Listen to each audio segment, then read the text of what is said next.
El término dharmakaya incuestionablemente implica perfección del adepto o servidor de la gran obra.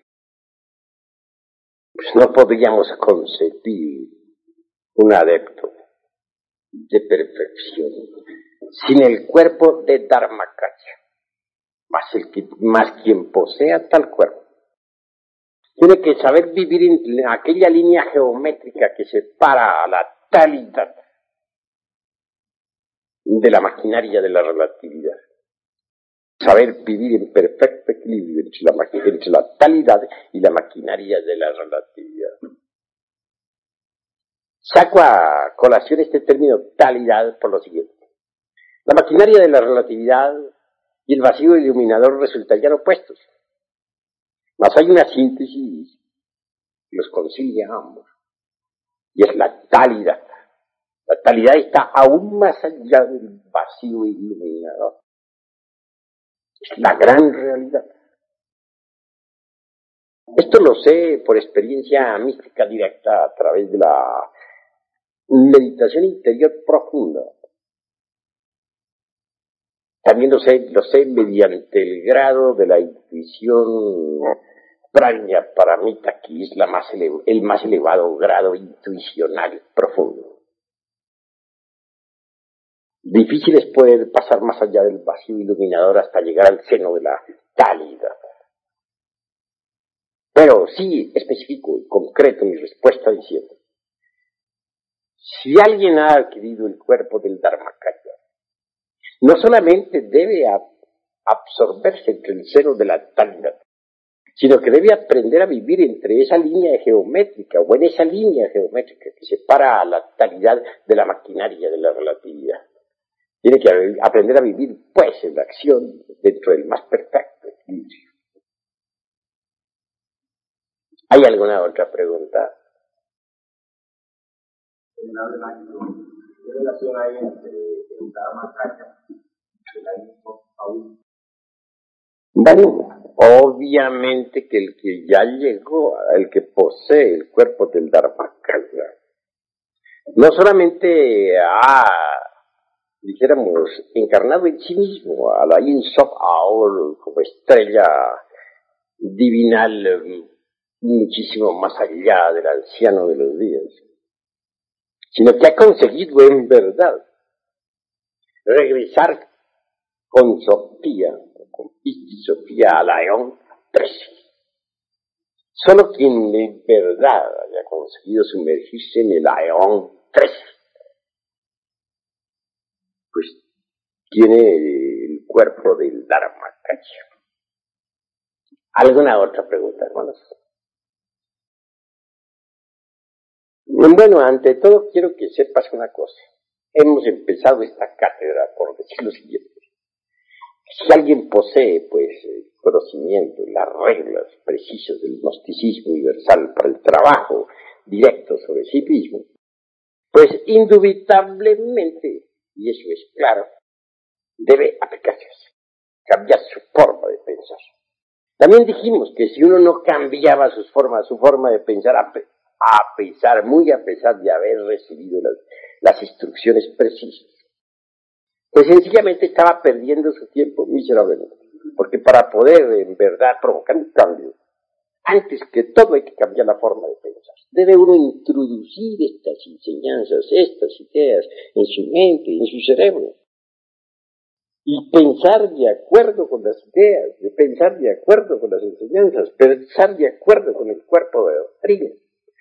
Si no está pensando con el cuerpo de doctrina, sino con los sistemas ya extemporáneos que usara antes de entrar en la doctrina, pues está perdiendo el tiempo, no está haciendo nada, se está autoengañando a sí mismo y por lo tanto va por el camino del fracaso.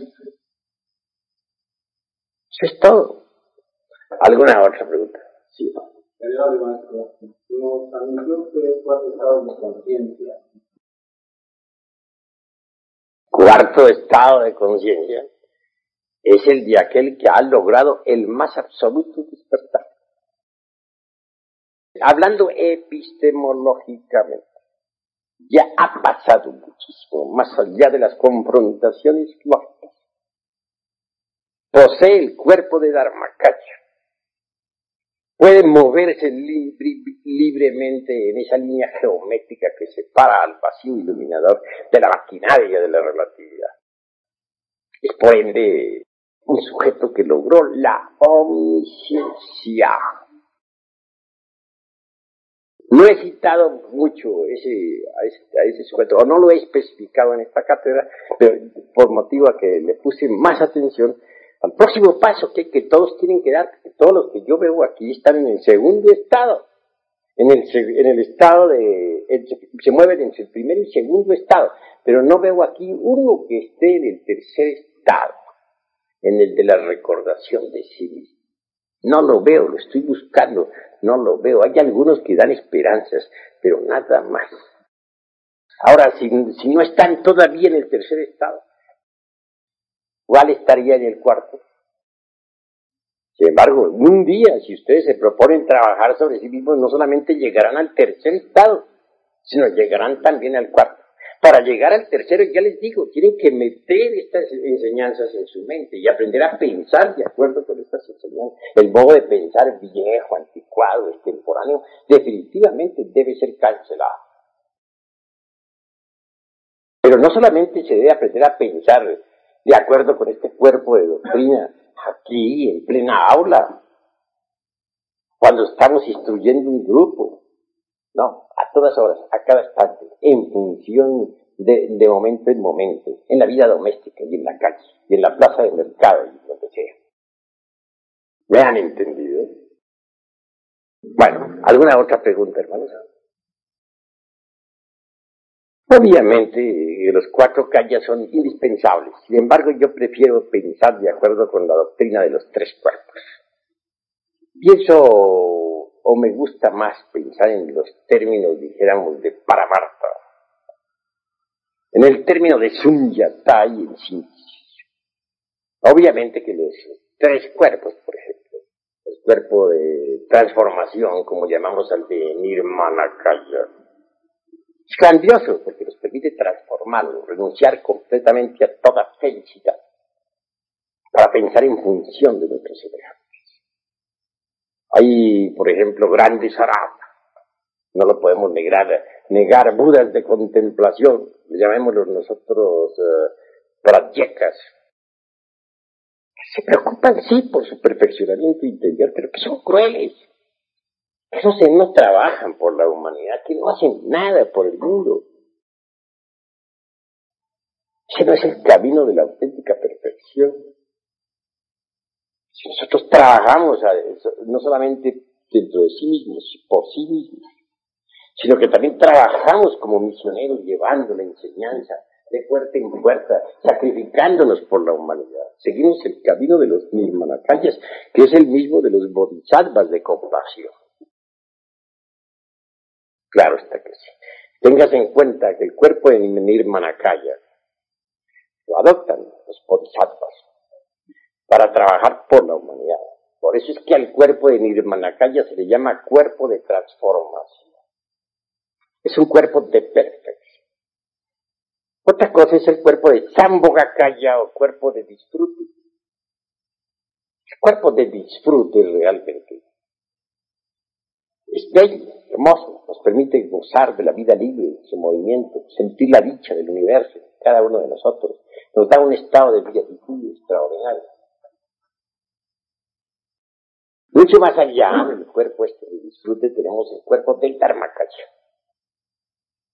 El cuerpo del Dharmakaya, en realidad, de verdad, es el cuerpo lento. El cuerpo de aquel que se sacrificó por la humanidad. El cuerpo de aquel que en el mundo podría ser denominado adeptus exentus. Pues ha cancelado todo karma. Experimentado el Sunyata. Ha salido ya de los procesos de la laya viñana, que son procesos meramente psicológicos. Ha pasado más allá de lo psicológico. Ha entrado en el terreno de lo ontológico. Sí, mis queridos amigos, que bien vale la pena seguir trabajando sobre sí mismos, sobre nuestra propia conciencia interior, es la conciencia cósmica, embotellada, pero que debemos purificar esta conciencia interior, es un hecho. Se purifica mediante la desintegración de los elementos psíquicos inhumanos que en nuestro interior cargamos. ¿Alguno otro tiene algo que preguntar? Bueno, es completamente diferente la cuestión que tú preguntas, porque una cosa es la cuestión esa de la momificación egipcia o inca, como sea, y otra cosa son las verdades ontológicas o psicológicas. En la cátedra no me he referido precisamente al vehículo físico, he preferido únicamente tratar sobre lo ontológico, a la luz de Sunyatar y con plena explicación de la Laya Prajnana, que es diferente. Así pues, que mejor será que nos concretemos a estos dos basamentos, el ontológico y el psicológico. Conviene también que nosotros aprendamos a conocer lo que son los límites de la confrontación lógica. Si nosotros buscáramos la paz auténtica dentro de las confrontaciones lógicas, incuestionablemente no la hallaríamos. Quien quiera experimentar la verdad tiene que salirse de la lógica. No importa cuán bien estructurada esté esta última. Cuando uno estudia a don Emmanuel Kant, filósofo de Königsberg, se maravilla de las confrontaciones lógicas y de de los procesos planteados por él en su crítica, en la cuestión del razonamiento. Pero ni los silogismos más perfectos, ni los prosilogismos mejor estructurados, ni los silogismos más grandiosos podían brindarnos la auténtica paz de la verdad profunda.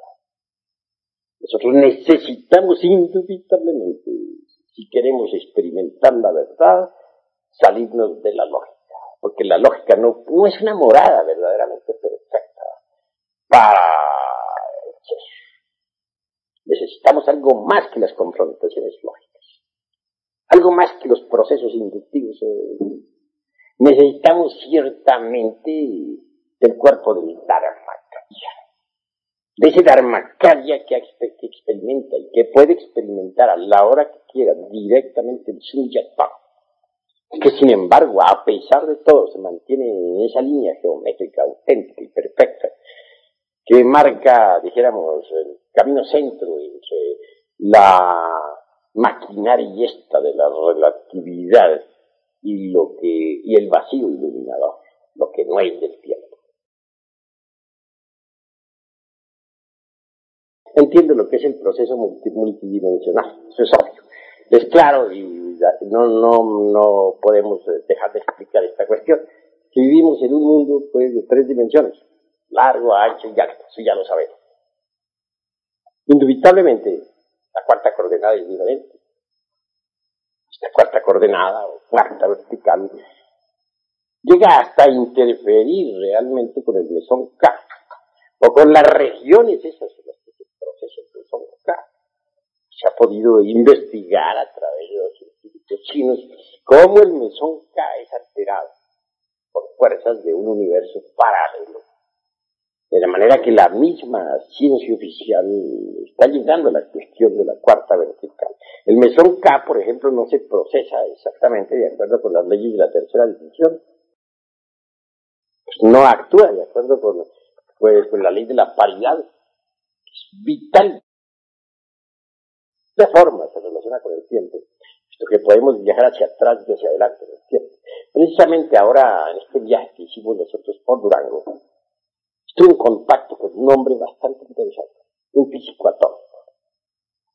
Este hombre, a pesar de ser un genio en física nuclear, aprendió a moverse con el cuerpo físico en el tiempo. Viaja en el tiempo, hacia atrás y hacia adelante. De manera que para él, siendo físico, estrictamente físico-atómico, que va a establecer una planta en Veracruz, planta atómica, Sin embargo, ha logrado dominar la cuarta vertical.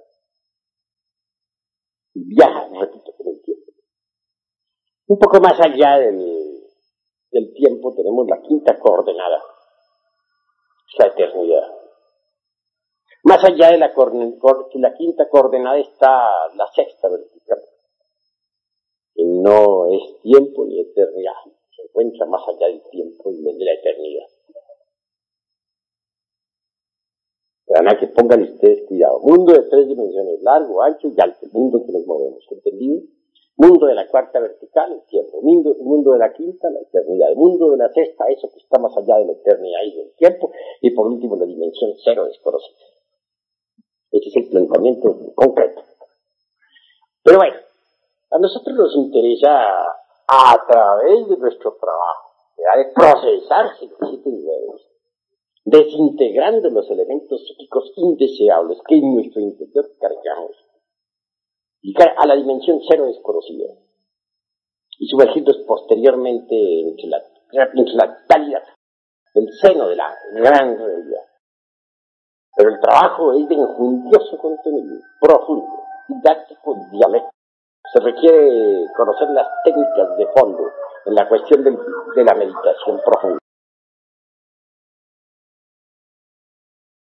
Tu pregunta es interesante, pero resulta extemporánea.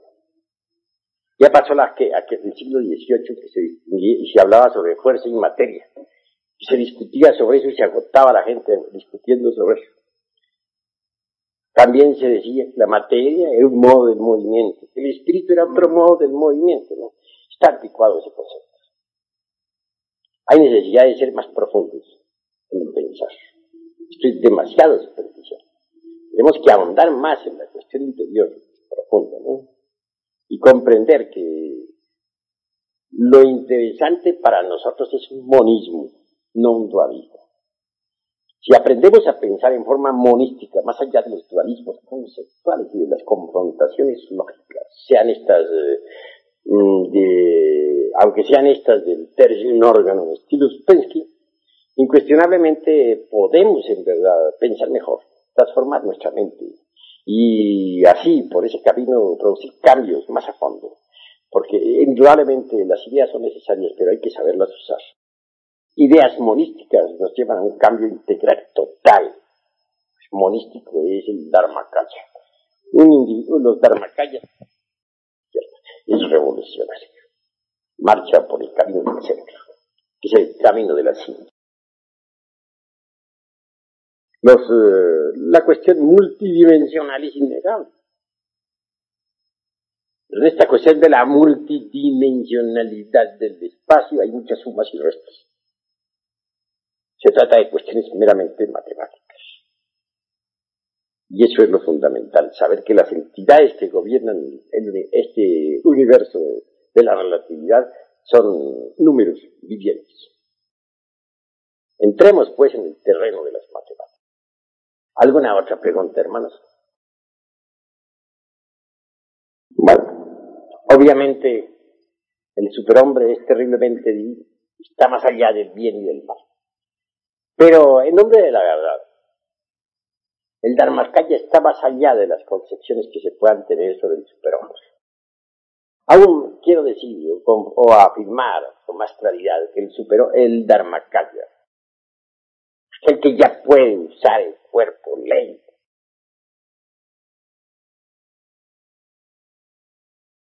ya del grado de Dharmakaya en sí mismo y por sí mismo es sustancia ser. Ser es sustancia. El Dharmakaya o el hombre o aquel que posee el cuerpo de ley indubitablemente ha pasado más allá de la mismísima individualidad. La individualidad debe disolverse completamente si se quiere convertirse en Dharmakaya. Téngase en cuenta que el Dharmakaya está a un paso más allá de la conciencia. La conciencia necesitamos despertarla, es obvio, mediante el trabajo directo sobre sí mismo. Pero por último debe ella integrarse con la talidad, con la gran realidad, es una gota que debe caer en el océano de la gran vida libre en su movimiento. Eso es obvio. Si la conciencia es una parte del alma del mundo en nosotros, que necesitamos purificarla para regresarla a su estado prístino original de pureza. Y obviamente tiene que integrarse con la totalidad, es decir, con la totalidad, con la gran realidad de la vida libre en su movimiento. Y así es como pasamos muchísimo más allá de la individualidad. Ahora, téngase en cuenta que estoy hablando de conciencia, pero el Dharmakaya se encuentra a un paso más allá de la conciencia. Se ha integrado absolutamente con la gran realidad, ha trascendido a la individualidad. De manera que el superhombre, por muy grandioso que sea, tiene que inclinarse reverente ante el Dharmakaya. Podríamos pensar que la ultérrima aspiración es perderse como una gota de agua en el océano de la vida misma. Así es. Interesante, consiste precisamente en conseguir rescatar la conciencia cósmica, extraerla, porque está embotellada dentro del ego, sacarla dentro del ego. Si la conciencia es capaz de resistir la prueba terrible del Sunyata entre el vacío iluminador, pues ya lista, por hablar esta vez con términos muy humanos, como para entrar en la talidad. Repito, la talidad está más allá del vacío del iluminador y más allá de la maquinaria de la relatividad. Pero quien logre integrarse con la talidad, trascendido toda individualidad. Es lo que siempre ha sido, lo que siempre será. Su cuerpo es el cuerpo ley, cuerpo de Dharmakaya.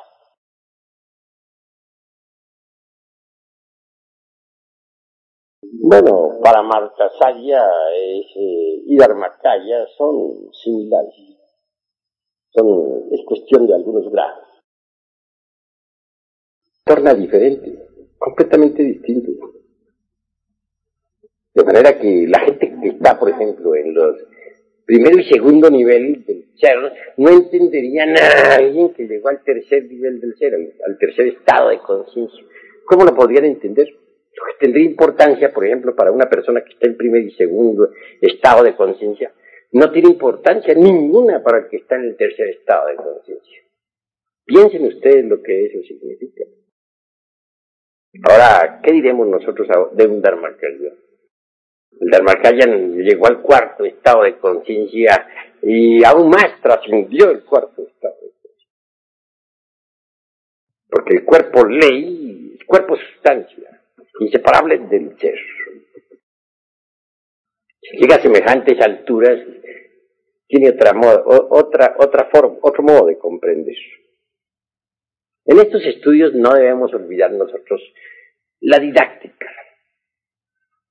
Es claro que cada uno de nosotros carga en sí mismo el misterio de su propia autorrealización. Cada uno tiene su misterio propio particular. Diferente. La forma como alguien puede resolver su propio misterio puede ser distinto al modo como lo resuelve otra persona.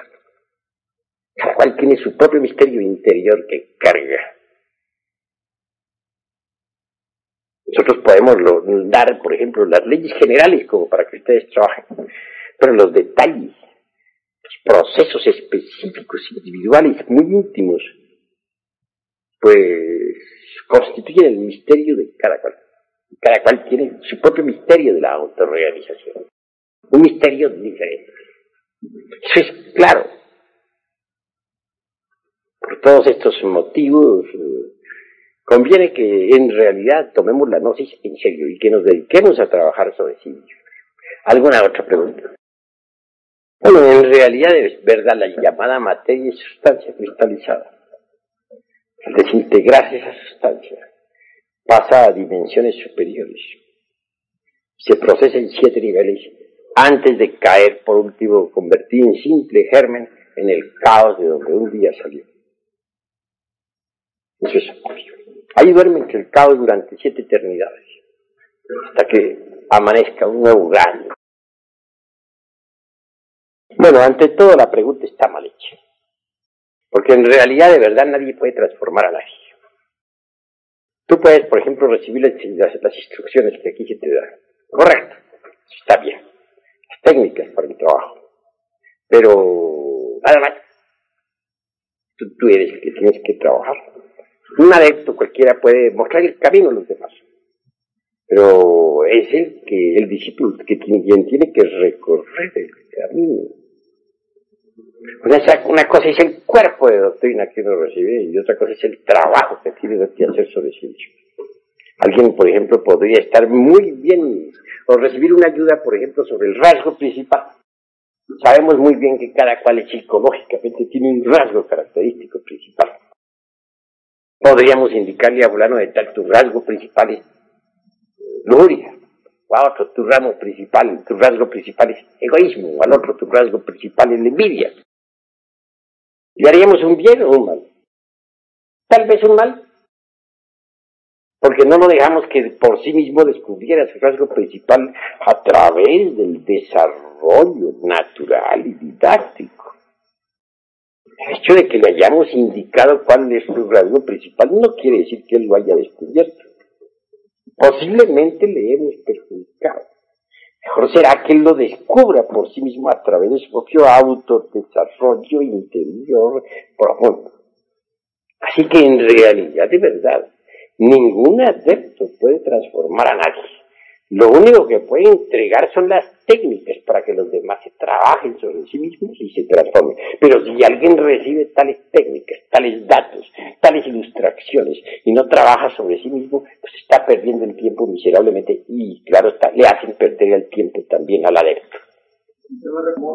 Pues en verdad que un bodhisattva caído es un equipulano como cualquier otro. ¿Por qué tenemos que señalarlo especialmente? Debemos comprender qué cosa es un bodhisattva caído, o un bodhisattva en general antes de su despertar. Sencillamente es una semilla, carga una semilla, un germen adentro. Un germen que viene cristalizado desde lo alto. Un germen que puede o no desarrollar. De manera que no es la gran persona que ustedes me tratan de pintar. Es un germen que puede o no puede desarrollar. También el germen de un pino cae en una tierra estéril, puede que no germine. Es que se pierde ese germen. Si pues un bodhisattva no es más que un sujeto XX, un individuo cualquiera, que cargue en su organismo un germen que podría perderse. ¿Acaso es obligatorio que se desarrolle? Si se desarrolla ese germen dentro de ese organismo, pues para bien es. Porque al desarrollarse ese germen dentro del organismo, pues entonces cristaliza desde lo alto un ser, un individuo sagrado, mejor dicho, que puede hacer algo por la humanidad. Pero mientras el bodhisattva está caído, aunque cargue ese germen dentro, es un tipo cualquiera. No es la gran persona que tú me estás presentando. Por lo tanto, el karma que él pueda tener es el mismo que se puede echar Pepe, Juan o Diego, por ahí. Que un llamado bodhisattva, que no sé qué, que se emborrachó, que está por ahí encantado de la vida con las viejas, que no sé qué, y si se Juan, no. Pero ¿quién es ese tipo? Es un tipo como los demás tipos, ni es más ni es menos. Es un elemento que está sirviendo a los designios de la naturaleza para la transformación de fuerzas necesarias para la economía de la Tierra. Pero realmente no es un don nadie. Porque cargue un germen. Vuelvo a repetirte, así puede ser un sujeto que cargue allá la semillita de un dios de la constelación de Sirio, cosas así por el estilo, por allá, un discípulo de Sirio. Pero en la vida ese sujeto es un cuerpo, tiene un cuerpo que capta determinado tipo de energías, que las transforma y las retransmite a las capas anteriores del organismo planetario en que existimos, en que vivimos. Eso es un hecho, pero no es nada más. Porque cargue un germen ahí en sus glándulas sexuales, podría desarrollarse, pues podría no desarrollarse. viviendo como cualquier hombre, como un tipo cualquiera, común y corriente, cualquiera. ¿Por qué va a tener un karma tan especial? ¿O por qué va a ser una especialidad del universo? Es un pobre tonto como lo soy yo, como lo puede ser cualquiera. Es la cruda realidad de los hechos. Situémonos en el campo de las realidades y salgamos de la mitomanía, que eso perjudica y está perjudicando al movimiento gnóstico. A ver, ¿alguna otra pregunta? Ninguno. Lo único que queda es, en realidad de verdad, utilizar inteligentemente la parte emocional del centro intelectual para dominar a las emociones inferiores, a la parte negativa del centro emocional. Utilizar los conocimientos que tenemos aquí en la mente, introducirlos bien acá para controlar esto. Una mente bien instruida y una emoción de tipo superlativo con un poquitín de voluntad, porque no podemos pensar que todo el mundo tenga una gran voluntad, se empieza a controlar este de acá, que trabaje correctamente, no incorrectamente. A ver, ¿qué otro hermano tiene algo que preguntar? Que se hagan las preguntas correctas, porque necesitamos que todos salgan de sus dudas.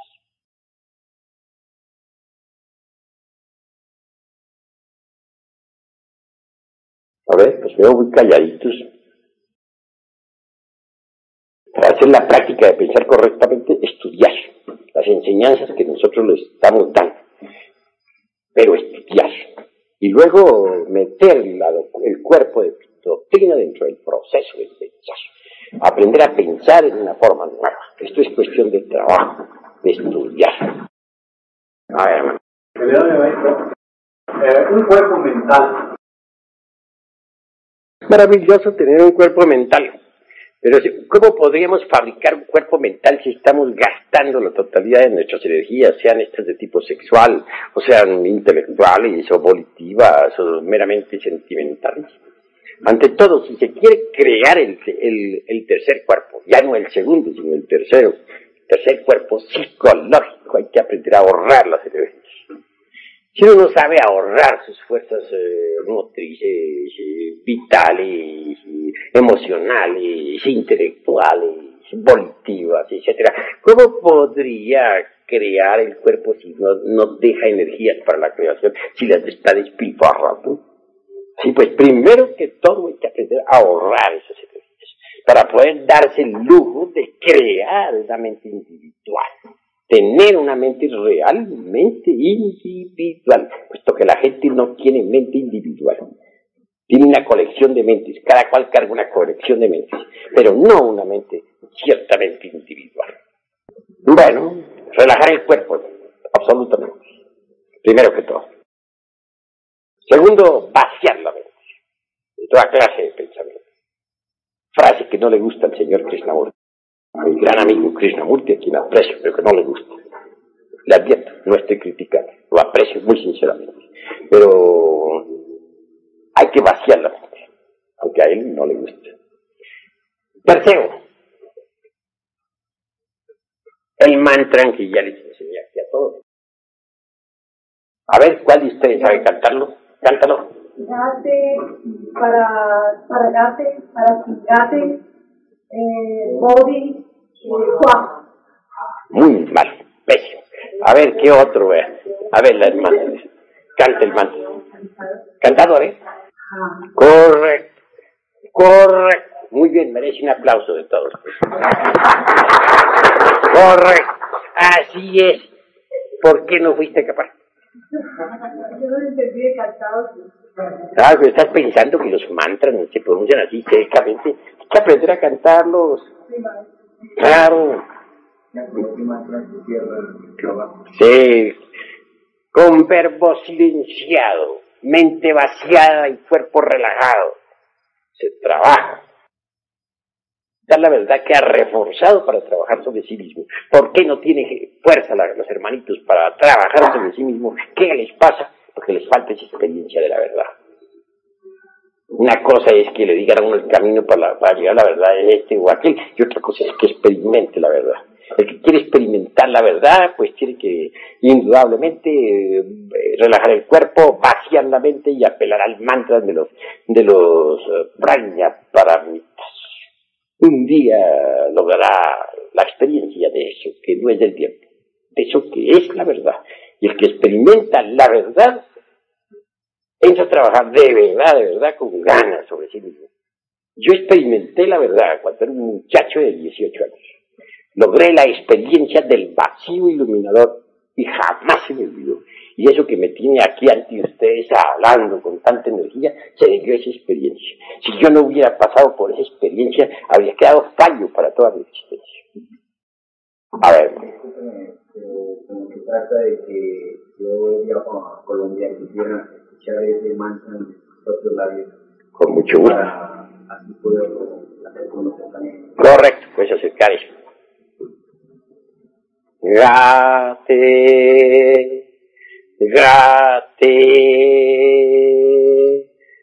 paragate, parasamgate.